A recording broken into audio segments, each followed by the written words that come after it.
And one of the best songs that I made was made out of like Beavis and Butthead samples. Yeah. It was like my favourite song. But in school I learned heaps of jazz.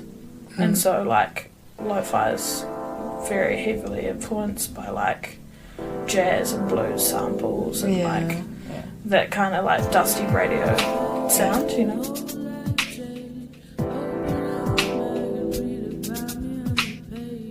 Like if I hear something, I'm always listening to like music, radio, Spotify, anything, like always listening. And I'll hear like one noise out of a song and I'm like, I need that. Or like I'll be watching a movie or like TV, or I'll hear like a line from TV and I'm like, I have to have that as a sample, and I just build around that. But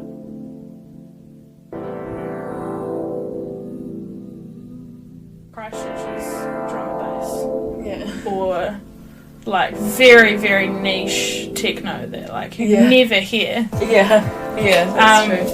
So there's not like a lot of people doing like songwriting that are our age that I kind of know of. But Wellington, there's a lot of like the emo trap and like that sort of scene, which I think does well. But at the same time, like there needs to be a little bit of space for movement. Like it's very clicky. It's very, very clicky.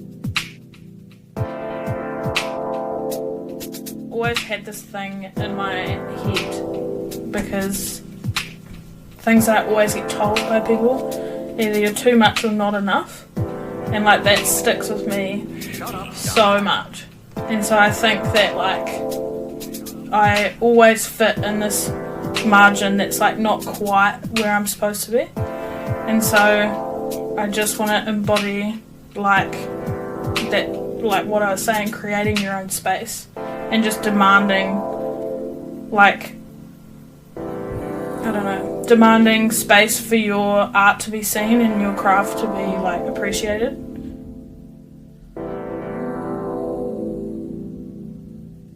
There's so much need for more girls in music.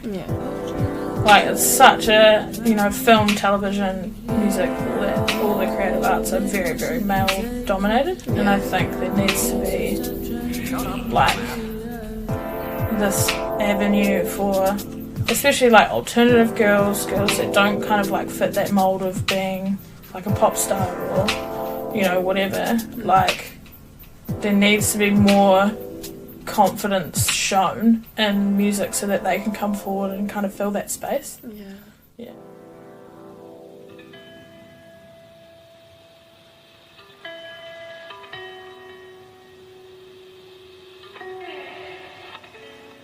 It might make you more creative to like smoke weed or do whatever, but like we really shouldn't be glorifying like addiction and like depression and stuff like that. I know it's like a good way to let it out, but I feel like people that know that they're doing this shit intentionally, like they're really dimming what they could potentially be doing, you know?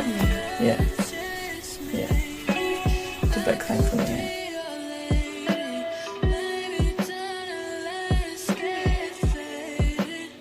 It's hard to be a musician and like come home from a full-time job that you work like 40-50 hours a week and still find creativity that actually, like, you know, when it becomes a chore you don't want to do it anymore. And so like I took like 3 years off music, blank, 3 years doing nothing, came back to it and got really like into it again.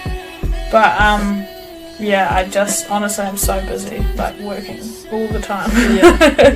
Yeah, I just never stop. So when I come home I'm not always so much creative, and it's really hard to force that.